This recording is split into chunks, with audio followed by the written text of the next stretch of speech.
Dear student, अब तक हमने हेक्सर ओहलेन एवं साधन कीमत समतुल्यता प्रमेय के अंतर्गत जो अध्ययन किया है, उसके अंतर्गत मैंने आपको परिचय, हेक्सर ओहलेन प्रमेय और हेक्सर ओहलेन प्रमेय की व्याख्या और उस व्याख्या के अंतर्गत जो हमने पिछले वीडियो में अध्ययन किया था, उसमें साधन संपन्नता का कीमत मापदंड का अध्ययन किया। अब हम जो अध्ययन करेंगे वह अध्ययन होगा साधन संपन्नता का भौतिक मापदंड, यानी साधन संपन्नता का भौतिक मापदंड। अब देखिए, साधन संपन्नता का भौतिक मापदंड यानी physical criteria of factor evidence के अंतर्गत भौतिक मापदंड के द्वारा साधन संपन्नता को परिभाषित करने का जो आशय है वह यह है कि ए देश पूंजी संपन्न तथा बी देश श्रम संपन्न तब होगा जबकि निम्न दशाएं उसके अंतर्गत हों। अब कौन कौन सी, यानी के A upon L A, K A upon L A greater than K B upon L B हों। क्यों? यहाँ हम ए देश में के ए का तथा एल ए पूंजी व श्रम की कुल मात्राएं दर्शाते हैं, वहीं बी देश में के बी यानी पूंजी और श्रम की मात्राओं को एल बी से हम प्रदर्शित करते हैं। उत्पादन एवं निर्यात की स्थिति को जब हम प्रदर्शित करते हैं तो इसके अंतर्गत दो पॉइंट आते हैं, और पहला इसका जो पॉइंट है वह है उत्पादन की स्थिति, यानी फर्स्ट पॉइंट है इसमें उत्पादन की स्थिति। अब देखिए उत्पादन की स्थिति क्या है। ए देश साधन संपन्नता के भौतिक मापदंड के आधार पर पूंजी संपन्न देश है, अतः वह पूंजी गहन वस्तुओं का उत्पादन एवं बी देश श्रम संपन्न देश है, और श्रम संपन्न देश होने के कारण वह श्रम गहन वस्तु का उत्पादन करना चाहता है।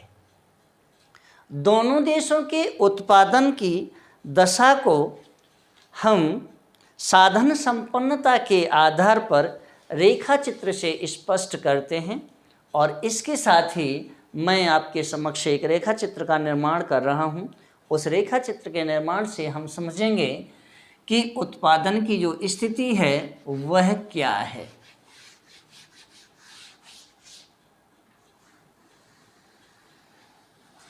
देखिए, मेरे साथ ही आप रेखा चित्र का निर्माण करें।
ए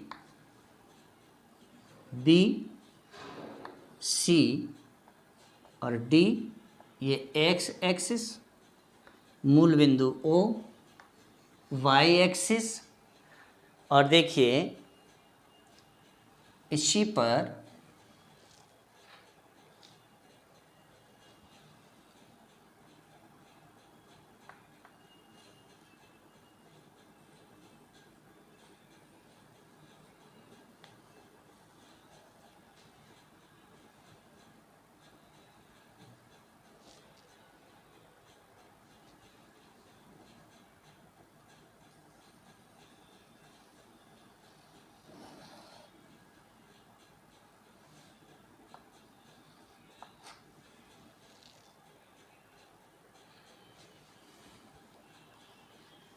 P1, P1, P2, P2 ये दोनों ही कीमत रेखाएं हैं, और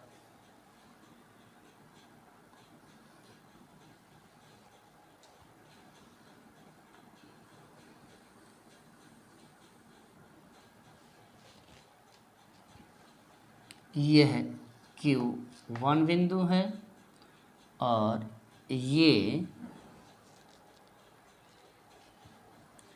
Q2 बिंदु है, और ये जो OR रेखा है जो 45 अंश का कोण बनाती है, और यहाँ देखिए यह X वस्तु है और इधर Y वस्तु। अब देखिए इसके अंतर्गत जो मैंने रेखा चित्र का निर्माण किया है, इस रेखा चित्र में आप देख रहे हैं कि ए देश का जो उत्पादन संभावना वक्र है वह ए बी है। ए और बी उत्पादन संभावना वक्र है, वहीं बी देश का जो उत्पादन संभावना वक्र है वह सी और डी है। यहाँ हम यह मान करके चलते हैं कि जो एक्स वस्तु है वह श्रम गहन है तथा वाई वस्तु पूंजी गहन है। दोनों ही देशों में वस्तुओं की समान अनुपात में हम प्रदर्शित करते हैं, और समान अनुपात को स्पष्ट करने वाली जो रेखा है वह रेखा है O और R। दोनों ही को समान अनुपात में प्रदर्शित करने वाली जो रेखा है वह OR है, और जिसके बिंदु Q1 पर A देश तथा Q2 पर B देश उत्पादन करता है। दोनों देश क्रमशः अपने अपने उत्पादन संभावना वक्रों पर उत्पादन कर रहे हैं, और रेखा चित्र में ए देश का जो उत्पादन संभावना वक्र है वह AV का ढाल Q1 बिंदु पर, और B देश के उत्पादन संभावना वक्र जो CD है उसका जो ढाल है वह Q2 बिंदु पर कैसा है, प्रपाती है। जब यहाँ यह प्रपाती है तो ए देश में Y जो वस्तु है वह सस्ती है तथा B देश में X वस्तु सस्ती है, जबकि दोनों ही देश क्रमशः Q1 एवं Q2 बिंदु पर उत्पादन कर रहे हैं। ए देश इस प्रकार वाई वस्तु के उत्पादन को बढ़ाने का प्रयास करेगा तथा बी देश एक्स वस्तु के बढ़ाने का यानी एक्स वस्तु के उत्पादन को बढ़ाने का प्रयास करेगा। स्पष्ट यह होता है कि ए देश जो पूंजी संपन्न देश है, पूंजी गहन वस्तु यानी वाई वस्तु का उत्पादन करने एवं बी देश जो श्रम गहन या श्रम संपन्न देश है वह श्रम गहन वस्तु X का उत्पादन करने में कुशलता रखेगा। फिर बात आती है, दूसरा पॉइंट इसके अंतर्गत आता है, और दूसरा पॉइंट है वह है निर्यात की स्थिति। तो देखिए यहाँ निर्यात की स्थिति क्या है, निर्यात की स्थिति, ये कौन सा पॉइंट है, सेकंड। अब देखिए निर्यात की जो स्थिति है इसके अंतर्गत उत्पादन की स्थिति स्पष्ट करने के उपरांत भी क्या ए देश वाई वस्तु का एवं बी देश एक्स वस्तु का निर्यात करेगा। चूंकि क्या होता है यहाँ, चूंकि निर्यात की स्थिति बहुत कुछ मांग घटकों पर निर्भर करती है। यहाँ हम दो संभावनाओं को ध्यान में रखते हुए व्याख्या करेंगे। और पहली जो संभावना है वह क्या है, पहली संभावना को देखिए, पहली संभावना, नेक्स्ट है दूसरी संभावना, और दोनों ही संभावनाओं का जो रेखा चित्र हैं वह मैं एक ही पैनल के माध्यम से उन्हें प्रदर्शित कर रहा हूं। चलिए पहले मैं इनके दोनों के, पहली संभावना और दूसरी संभावना के पैनल चित्रों को तैयार करता हूं, फिर हम आगे देखते हैं।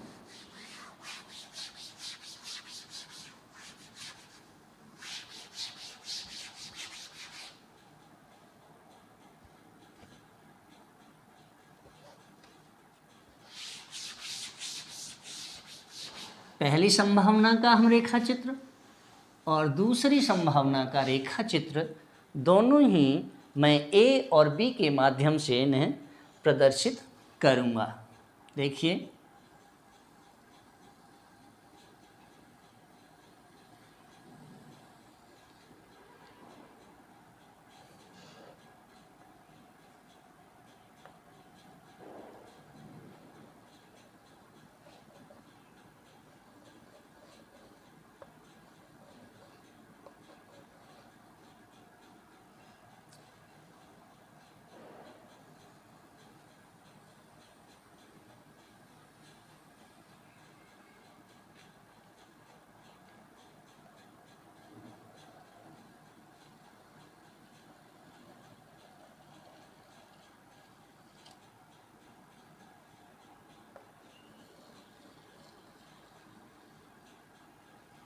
मूल बिंदु O, वाई एक्सिस, ये एक्स एक्सिस, मूल बिंदु, ये X axis, next Y axis. अब देखिए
बी डैश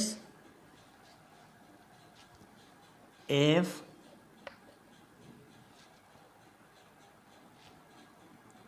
जी और ये है आई सी बी और ये है आई सी ए।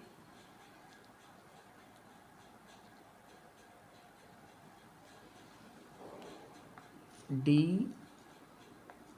ई ए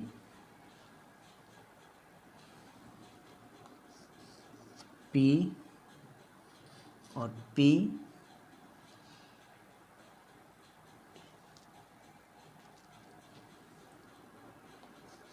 ए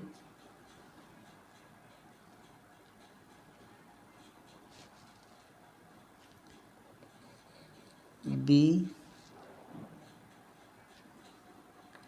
सी और डी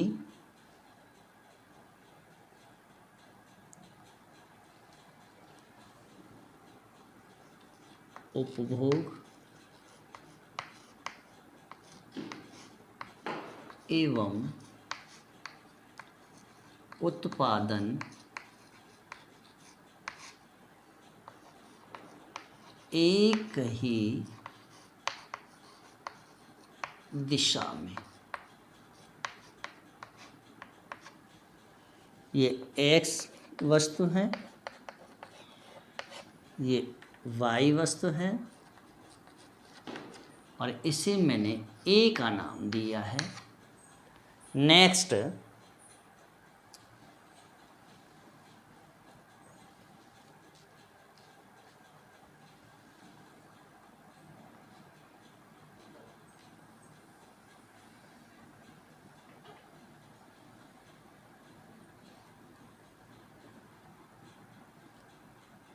ये एक्स एक्सिस है और ये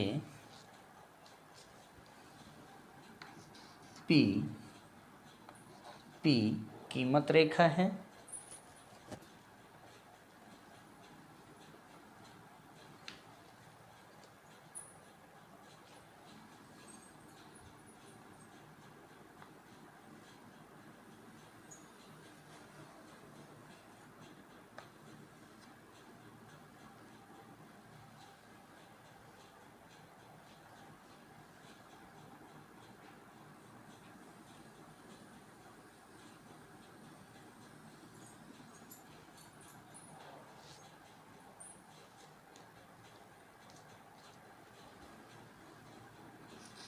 ए बी सी और डी। यहाँ देखिए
I C B I C A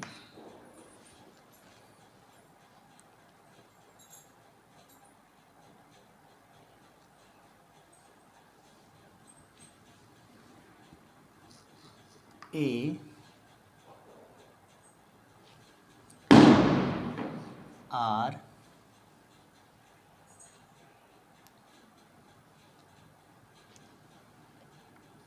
H E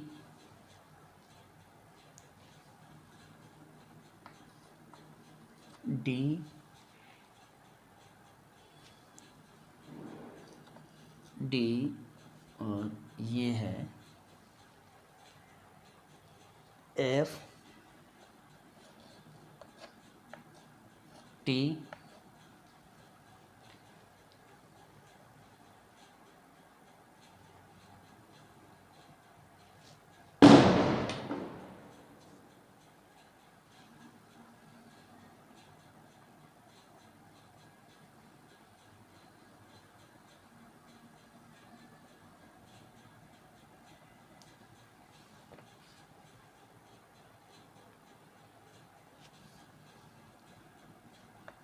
आई सी।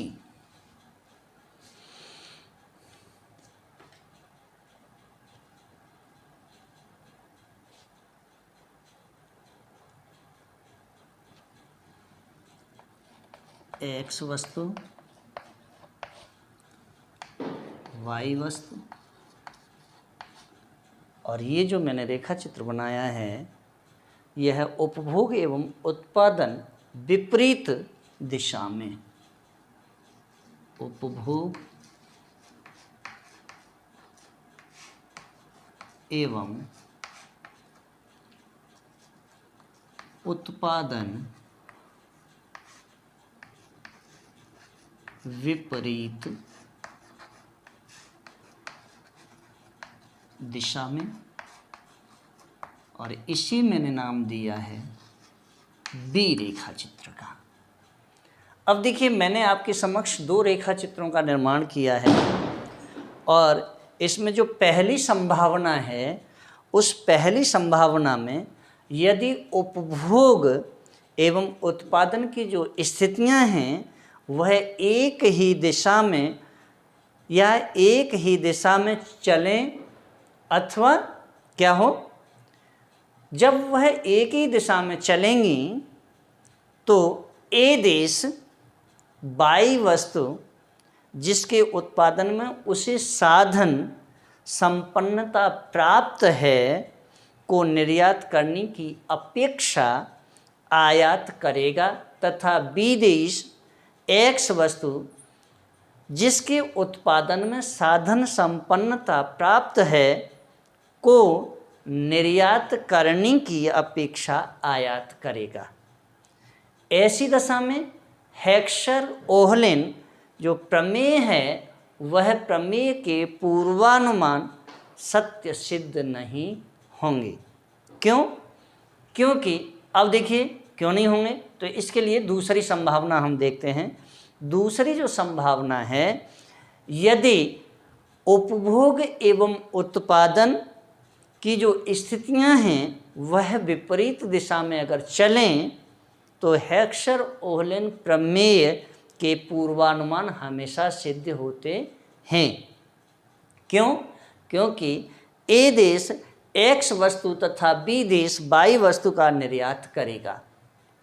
उपर्युक्त दोनों ही जो संभावनाएं हैं उन संभावनाओं को मैंने जो रेखा चित्र आपके समक्ष बनाए हैं उन रेखा चित्रों के माध्यम से हम जो स्पष्ट कर रहे हैं उसमें सबसे पहले जो संभावना है उसमें देखिए कि रेखा चित्र में ए वस्तु या रेखा चित्र जो मैंने ए बनाया है, इस ए रेखा चित्र में जो पहली संभावना है उस पहली संभावना के अधीन उपभोग एवं उत्पादन की जो स्थितियां हैं वह एक ही दिशा में चलती हैं।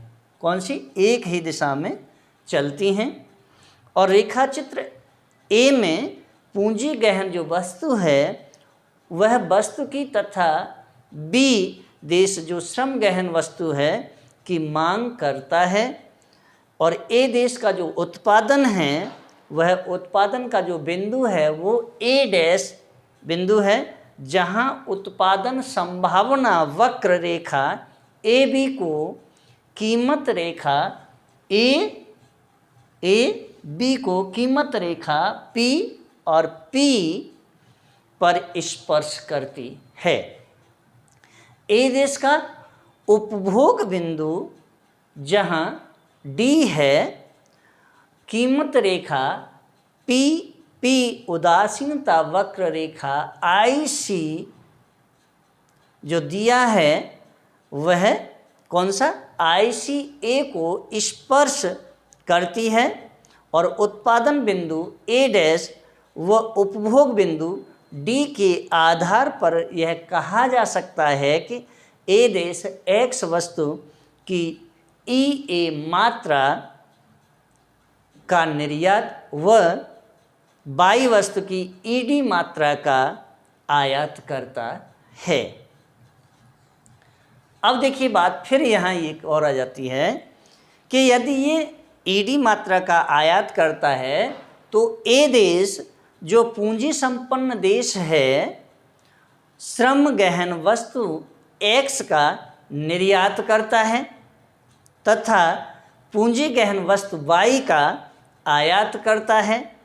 यह दशा निश्चय ही हेक्सर-ओहलिन प्रमेय की या हेक्सर-ओहलिन जो प्रमेय है उसके पूर्वानुमानों से मेल नहीं खाती है। और जब यह मेल नहीं खाती तो दूसरी तरफ हम B देश में X वस्तु के उत्पादन में विशिष्टीकरण प्राप्त करें और जब यह X वस्तु के उत्पादन में B देश विशिष्टीकरण प्राप्त करता है तो वह B' बिंदु उत्पादन संभावना रेखा जो CD कौन सी C और D क्या है CD व कीमत रेखा P के स्पर्श बिंदु पर उत्पादन तथा G बिंदु पर उपभोग कीमत रेखा जो PP है वह उदासीनता रेखा ICB के स्पर्श बिंदु है। उत्पादन बिंदु B तथा उपभोग बिंदु G के आधार पर यह कहा जा सकता है कि B देश BF यानी B' मात्रा Y वस्तु का निर्यात तथा FG मात्रा X वस्तु का आयात करता है। स्पष्ट यह है कि B देश जो कि एक श्रम संपन्न देश है वह पूंजी गहन वस्तु Y का निर्यात तथा श्रम गहन वस्तु का आयात करता है और यह दशा हेक्सर-ओहलिन प्रमेय के पूर्वानुमान के विपरीत है। दूसरी संभावना को रेखाचित्र हमने B में यहाँ स्पष्ट किया है और B में जो प्रदर्शित किया गया है जहाँ कीमत रेखा PP अंतर्राष्ट्रीय व्यापार की शर्त रेखा है। दोनों देशों के मध्य व्यापार होने पर यह सापेक्षिक साधन कीमत अनुपात रेखा द्वारा अभिव्यक्त होगी। रेखाचित्र A में B देश क्रमशः A व B बिंदु पर उत्पादन करता है जहां उत्पादन संभावना रेखा व कीमत रेखा एक दूसरे को स्पर्श करती है और उदासीनता जो रेखा है IC कौन सी IC कीमत रेखा PP को O बिंदु पर कौन से बिंदु पर O बिंदु पर स्पर्श करती है। किस पर O बिंदु पर स्पर्श करती है। अतः उपभोग बिंदु O है। A व B के मध्य व्यापार होने पर A देश का जो उत्पादन है वह A' बिंदु की ओर जाता है जो कि Y वस्तु के अधिक उत्पादन को प्रदर्शित करता है और इससे तात्पर्य यह है कि अतिरेक पूंजी वाला जो देश है A' पूंजी गहन वस्तु और Y के उत्पादन में विशिष्टीकरण प्राप्त करता है तथा अतिरेक श्रम वाला जो देश B है वह श्रम गहन वस्तु X के उत्पादन में विशिष्टीकरण प्राप्त करता है तथा दोनों ही देश जो विशिष्टीकरण का उच्च अंश प्राप्त होता है उससे ए देश वाई वस्तु की ए डैश ई मात्रा का निर्यात तथा एक्स वस्तु की ई ओ मात्रा का आयात करता है। दूसरी तरफ बी देश डी और बी जो मात्रा है डी मात्रा, वहाँ क्या करता है, डी बी मात्रा का आयात करता है। और इससे तात्पर्य है कि अतिरिक्त पूंजी वाला जो देश है वह ए डैश पूंजी गहन वस्तु वाई के उत्पादन में विशिष्टीकरण प्राप्त करने के उपरांत अतिरिक्त श्रम वाला जो देश बी है वह श्रम गहन वस्तु एक्स के उत्पादन में विशिष्टीकरण प्राप्त करता तो है, और यहाँ ए देश वाई वस्तु की ए डैश ई मात्रा का निर्यात तथा एक्स की ई डी मात्रा का आयात तो करेगा, लेकिन दूसरी तरफ बी देश डी बी मात्रा एक्स वस्तु का निर्यात करता है तथा ओ डी मात्रा वाई वस्तु का आयात करता है।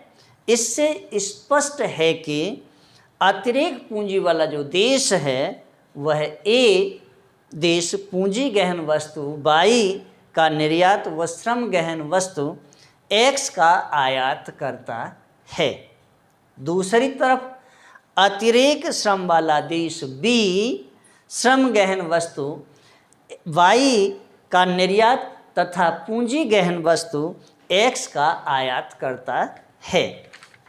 उपर्युक्त दशा में हेक्सर-ओहलिन जो प्रमेय है वह प्रमेय सिद्ध होता है।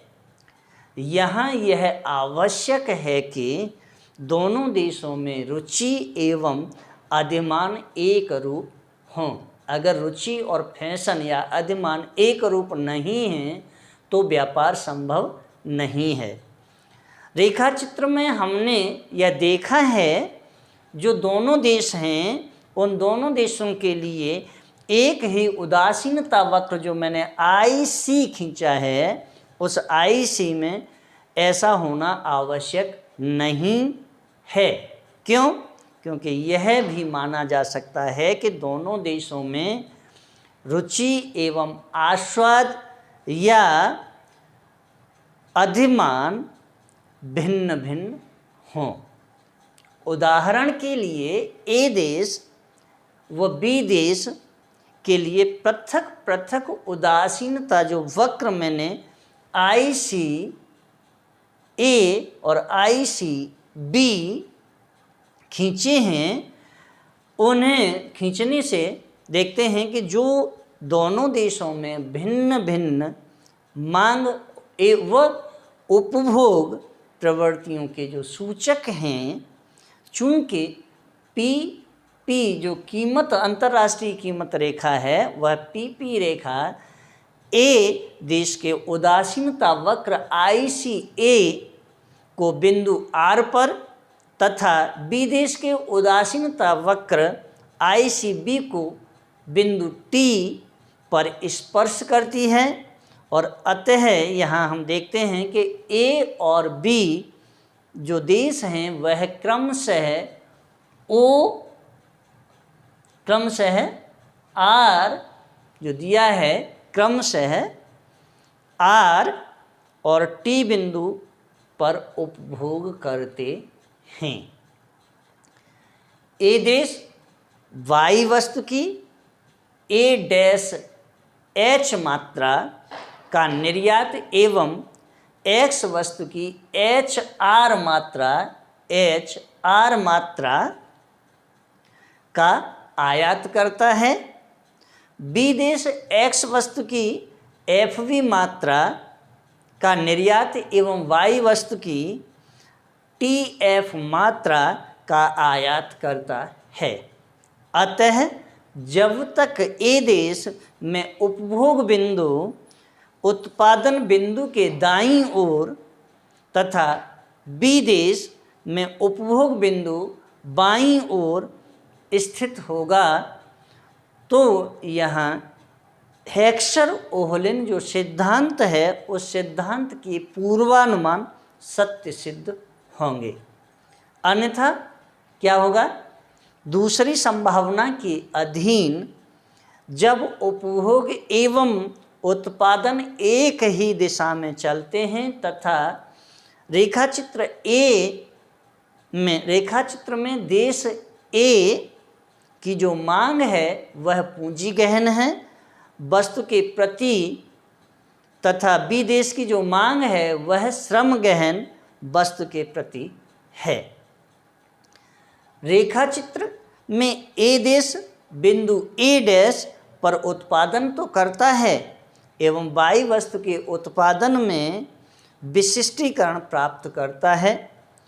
उदासीनता रेखा IC जो ए मैंने खींची है वह ICA तथा कीमत रेखा PP का स्पर्श बिंदु R है। यह उपभोग बिंदु है और अतः ए देश X वस्तु की EA मात्रा का निर्यात एवं E0 मात्रा का आयात करता है। अतः ए देश जो कि एक पूंजी अतिरेक वाला देश है श्रम गहन या श्रम सघन वस्तु X का निर्यात तो करता है तथा पूंजी गहन वस्तु Y का आयात भी करता है। ऐसी स्थिति में निश्चय ही हेक्सर-ओहलिन प्रमेय के पूर्वानुमान मेल नहीं खाते हैं। दूसरी ओर बी देश X वस्तु के उत्पादन में विशिष्टीकरण प्राप्त करता है तथा बी बिंदु पर उत्पादन करता है और यहाँ बी देश का जो उपभोग बिंदु है वह G है जहाँ PP रेखा उदासीनता रेखा ICB को स्पर्श करती है। इस प्रकार यह BF मात्रा X का निर्यात एवं FG मात्रा X वस्तु का आयात करता है जो कि श्रम अतिरेक प्राप्त देश है। वह पूंजी गहन वस्तु का निर्यात एवं श्रम गहन वस्तु X का आयात करता है। अतः हेक्सर-ओहलिन प्रमेय के पूर्वानुमान यहाँ विपरीत स्थिति को प्रदर्शित करते हैं। निष्कर्ष रूप में हम यह कह सकते हैं कि हेक्सर-ओहलिन जो प्रमेय है उस प्रमेय के अनुसार एक पूंजी प्रधान देश केवल पूंजी प्रधान वस्तुओं का निर्यात करेगा और जो देश बी है जो श्रम गहन वस्तु का प्रधान है या श्रम प्रधान जो देश है वह श्रम प्रधान वस्तु का निर्यात करेगा और बी देश पूंजी प्रधान वस्तु का आयात करेगा और ए देश श्रम गहन वस्तु का आयात करेगा। तो ऐसी स्थिति में हेक्सर-ओहलिन प्रमेय पूरी तरह से सिद्ध होती है। इसके साथ ही अगर आपको मेरा वीडियो अच्छा लगा हो तो वीडियो को लाइक करें, शेयर करें, कमेंट करें, बेल आइकन का बटन अवश्य दबाएं, साथ ही सब्सक्राइब करना ना भूलें। और नेक्स्ट वीडियो के अंतर्गत मैं जो टॉपिक लेकर के आऊँगा वह टॉपिक होगा साधन गहनता का। धन्यवाद।